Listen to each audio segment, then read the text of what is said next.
você mexeu, não sei se você iniciou já. Porque não tava. Não, tá gravando agora. E aí, gente, boa tarde, tudo bem? Como vocês estão hoje, nessa quinta-feira? Bem? Todos bem aqui no CRE?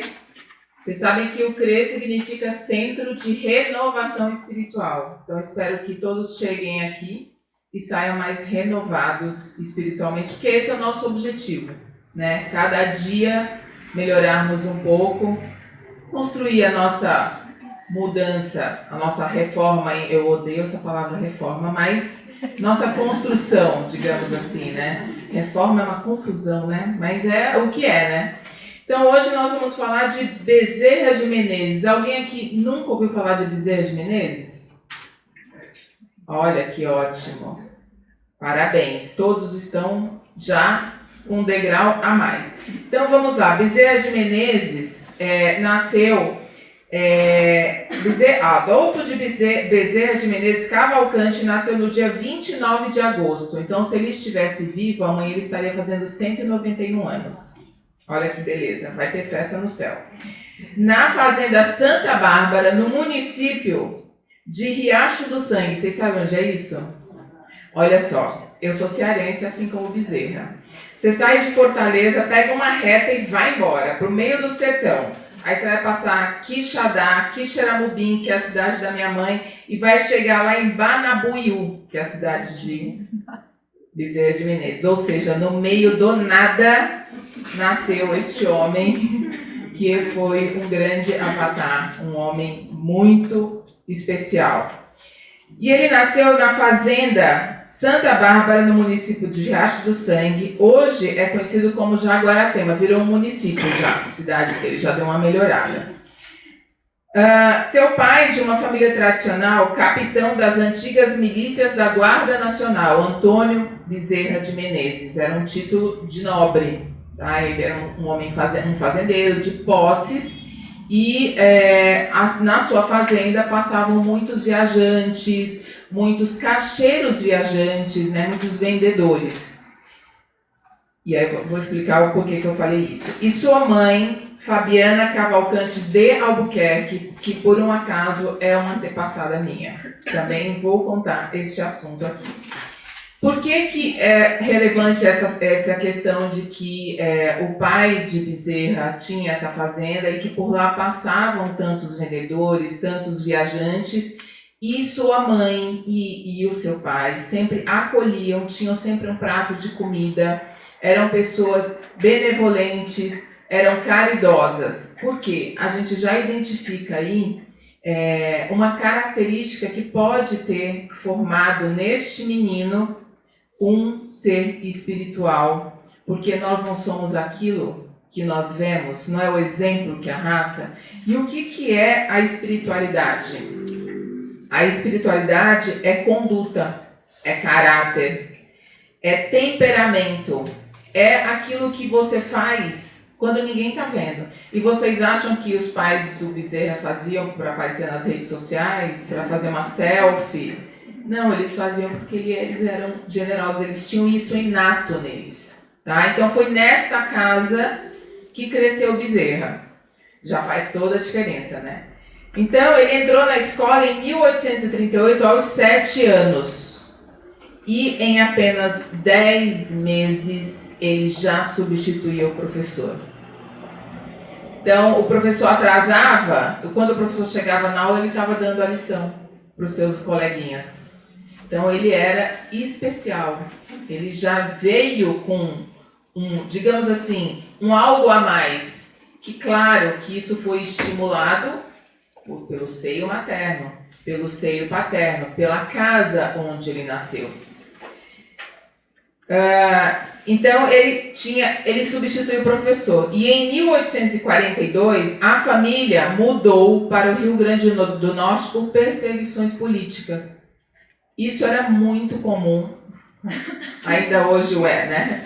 Então eles mudaram para Rio Grande do Norte e Bezerra aprendeu latim. E em 2 anos, ele já estava substituindo o professor literalmente na sala de aula. 2 anos ele aprendeu latim. Vamos lembrar que ele tinha 10 anos nessa época, tá? Então, em 2 anos, ele estava substituindo o professor na sala de aula. Em 1846, 4 anos depois, a família volta ao Ceará, mas agora para Fortaleza, e Bezerra entra no Liceu do Ceará, onde conclui seus estudos preparatórios e, claro, destacando-se com honras como um excelente aluno. Seu pai, como eu falei no começo, era um homem de posses e ele ajudava todo mundo. Só que essa generosidade acabou trazendo alguns problemas financeiros para a família. Por quê? Todo parente, todo amigo pediam dinheiro, pediam ajuda e o senhor Antônio não se furtava, não sabia falar não. Se ele fosse meu paciente, eu ia ensinar ele a falar não. Porque isso, o que aconteceu? Levou a família a momentos de muita dificuldade. E essa generosidade acabou, né, levando ele a perder as suas terras e propriedades. Mas os credores, sabendo que eles eram muito generosos, negociaram para parcelar essas dívidas, mas ele teve que cumprir, teve que pagar e teve que honrar. E todo esse estresse que acometeu a família levou o pai a óbito. Ele contraiu uma febre amarela e ele não resistiu e faleceu por toda essa decepção e toda essa situação em que ele se encontrava. Neste meio tempo, nesta mesma época, após a perda do pai, Bezerra, contando com a ajuda de amigos e familiares que se comoveram com a situação da família, sabendo que o desejo dele, o sonho era ser médico, fizeram uma vaquinha, juntaram uma quantia de 400 mil réis, que hoje seria R$1.500, e doaram para ele viajar para o Rio de Janeiro, que era a capital do Império. Agora imagina ele saindo lá de Fortaleza para o Rio de Janeiro com R$1.500, uma viagem de uma semana, porque não tinha avião, não tinha trem, não tinha nada, era no pau de arara mesmo, que quebrava ali o tempo inteiro, né? Então ele chegou ao Rio de Janeiro com essa quantia para fazer os seus estudos para viver. E aí o que aconteceu? Em novembro de 1852, ele ingressou como praticante interno da Santa Casa de Misericórdia no Rio de Janeiro. E ele vivia com muita dificuldade, porque para conseguir se manter, ele dava aulas de filosofia e matemática. E aí tem um fato curioso, que nessa época ele não estava vendendo o almoço para pagar a janta, porque ele não tinha nem o almoço e nem a janta. Ele não tinha nada. Só que bateram na porta dele, como ele dava aulas, um rapaz oferecendo para contratá-lo para dar aulas. E falou, olha, vou te pagar X aulas já adiantado, porque senão eu vou gastar o dinheiro. Ele falou, não, mas me pague quando você vier. Não, já vou pagar adiantado. E ele recebeu, humildemente, agradecidíssimo, que estava com fome, e o rapaz nunca apareceu para ter as aulas. Então são aquelas coisas a providência divina, né? E ele depois foi atrás do moço e ninguém conhecia o moço. Então, vai saber. Formou-se em 1856 e em 1857 foi admitido no Corpo de Saúde do Exército como cirurgião tenente. No mesmo ano, candidatou-se ao quadro de membros titulares da Academia Imperial de Medicina. Ou seja, tudo o que ele se propunha a fazer, todos os testes, tudo ele era aceito, ele entrava, ele passava. Digamos que por mérito dele mesmo, né? Aí não é providência divina, é mérito. E ele também colaborou na revista Físico-Química. Ele escreveu muitos casos, relatou muitos, ele era muito curioso com patologias que ninguém conhecia, então ele pesquisava, ele usava muitos fitoterápicos, muitos chás, muitas ervas, ele tratava muitos doentes que não podiam pagar com chás e ervas e as pessoas ficavam boas. Ele casou com Maria Cândida Lacerda em 1858, que faleceu 4 anos depois, olha que tragédia. e deixou-lhe com um casal de filhos. 2 anos depois, casou com Cândida Augusta de Lacerda, com a cunhada. Era algo muito comum, né? Porque, como ele ficou viúvo com 2 crianças, então a irmã da mulher, da falecida, vinha para ajudar. Se ele não tivesse uma irmã, né? Se Bezerra não tivesse uma irmã, geralmente é aquela que ficou para tia, para ajudar, vinha uma cunhada. Eu não sei se aqui em São Paulo tinha esse costume, mas no norte e no nordeste é normal, usual. E ele acabou casando com essa cunhada que teve 7 filhos. Então foi um casamento feliz. Aí tem uma curiosidade, quando ele desencarna, a mulher vem buscar e fala assim, olha, eu emprestei você, agora você vai comigo. Eu deixei ela cuidar de você, mas você vem comigo. Foi a mulher que veio possessiva, a mulher, entendeu? Já botou a irmã para casar para não sair da família, ficar tudo em família.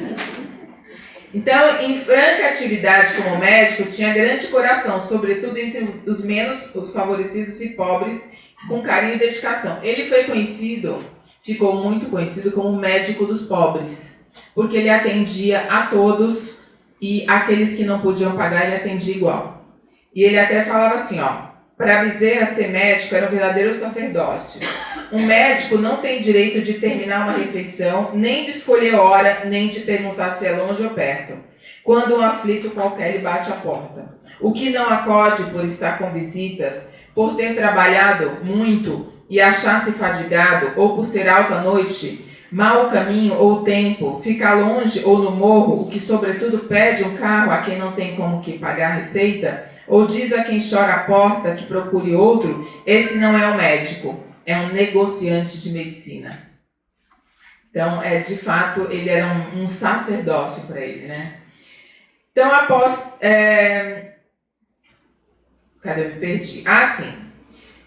Ele era muito admirado por amigos e foi estimulado a entrar na política com o slogan A Ciência de Criar o Bem de Todos. Tadinho, né, gente? Entrar na política. Mas ele foi muito importante. Elegeu-se vereador pelo Partido Liberal em 1860, chegou a deputado federal em 1867. Após 30 anos de atividade parlamentar. Olha o quanto que ele lutou para melhorar a saúde e o fez muito bem. Mas após 30 anos, ele encerra suas atividades políticas e ele finalmente ia cumprir a missão a qual foi destinado o Espiritismo. E é aqui que começa a história de Bezerra com o Espiritismo. Ele recebe de presente de um amigo um livro que este amigo havia traduzido para o português, que era o Livro dos Espíritos. E aí, no caminho do trabalho até a casa dele, que ficava na Tijuca, de bonde, dava 1 hora de trajeto. Então, ele pegou esse livro e começou a devorar o livro. Ele começou a ler e a frase dele foi a seguinte: lia, mas não encontrava nada que fosse novo para o meu espírito. Entretanto, tudo aquilo era novo para mim. Olha que coisa. Então, ele lia, mas não era nada que chocasse a ele. Vamos lembrar que ele era de uma família católica muito tradicional e ele tinha sido criado naquele seio da família católica tradicional de igreja, de ser coroinha. Então tudo aquilo era novo para mim. Eu já tinha lido ou ouvido tudo o que se achava no Livro dos Espíritos. Preocupei-me seriamente com esse fato maravilhoso e a mim mesmo dizia: parece que eu era espírita inconsciente, ou mesmo, como se diz vulgarmente, de médium. Então aí ele se descobriu que ele se encaixava no espiritismo. E foi neste momento também que aconteceu um dos episódios mais tristes da vida de Bezerra, que foi quando ele começou a entrar no movimento espírita, que ele foi presidente da FEB por muitos anos, e a família de Bezerra o convidou a se retirar da família, porque era uma família cristã, católica, e que o espiritismo era coisa do demônio. Por isso que eu, até virar espírita, não sabia que era a antepassada, a mãe de Bezerra era minha antepassada, porque isso foi escondido da minha família também. porque nós somos de uma família cristã tradicional, daquelas de ter padre no almoço de domingo, tem bispo, vários bispos na família, então o espiritismo era coisa do demônio, então ficou escondida, né? Mas a verdade sempre vem à tona, não é? Então, o que aconteceu? Mais que um adepto, Bezerra foi um defensor e um divulgador da doutrina espírita. E em 1883, os ânimos ficaram exaltados entre a febre e o catolicismo. E foi nesta época que a família de Bezerra ele recebeu uma carta do seu irmão falando que ele estava sendo deserdado, que ele conta que foi um dos episódios mais difíceis da vida dele. Foi ser tirado, não da herança, não, mas do convívio, lhe foi negado o convívio à família, com os irmãos, com os sobrinhos, e ele se sentiu muito só. Então, durante a sua passagem na Terra, ele fica conhecido como médico dos pobres, unificador do espiritismo e o Kardec brasileiro.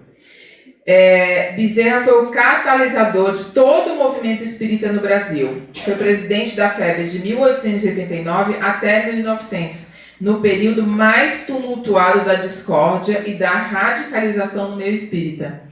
Então, entende que, como ele defendeu tanto o espiritismo, a família estava muito incomodada de estar ligada a ele, porque aquilo começou a causar problemas lá no Ceará para a família. Então, Bezerra de Menezes vem a desencarnar em 11 de abril de 1900. Nas últimas semanas de vida, centenas de pessoas passaram pela sua casa. Centenas de pessoas foram se despedir dele. E, como eu falei, a primeira esposa veio buscá-lo e ele hoje trabalha no plano espiritual. E todos nós que já tivemos uma dor, sempre pedimos à corrente de Bezerra de Menezes que nos ampare, que esteja conosco, porque ele sempre nos ampara e ele sempre está conosco. Então, o que eu queria, para encerrar, falar o seguinte: Bezerra de Menezes continuou trabalhando no plano espiritual. Diversas vezes seu espírito se manifestou através dos médiuns, como Divaldo Franco e Chico Xavier, que são dois outros homens, né, nomes importantes para o espiritismo no Brasil. E Leon Denis falou, quando Leon Denis foi aquele que sucedeu Kardec, quando Kardec desencarna, Leon Denis falou: quando tais homens deixam de existir, enluta-se não somente o Brasil, mas os espíritas de todo o mundo. Então, com essa mensagem de Leon Denis, amanhã é aniversário de Bezerra de Menezes, vamos fazer uma oração para ele, para que ele esteja bem. Vamos agradecer todas as vezes que ele esteve conosco e que ele estará conosco na nossa dor. Porque dói, né, gente? A vida é doída. Ele foi um homem que sofreu muito também, teve muitas perdas, teve muitas dores. Mas, como eu falei no começo, o crer é uma renovação espiritual. E assim, eu espero que vocês saiam daqui renovados e que Bezerra de Menezes esteja conosco hoje, amanhã e sempre. Boa tarde.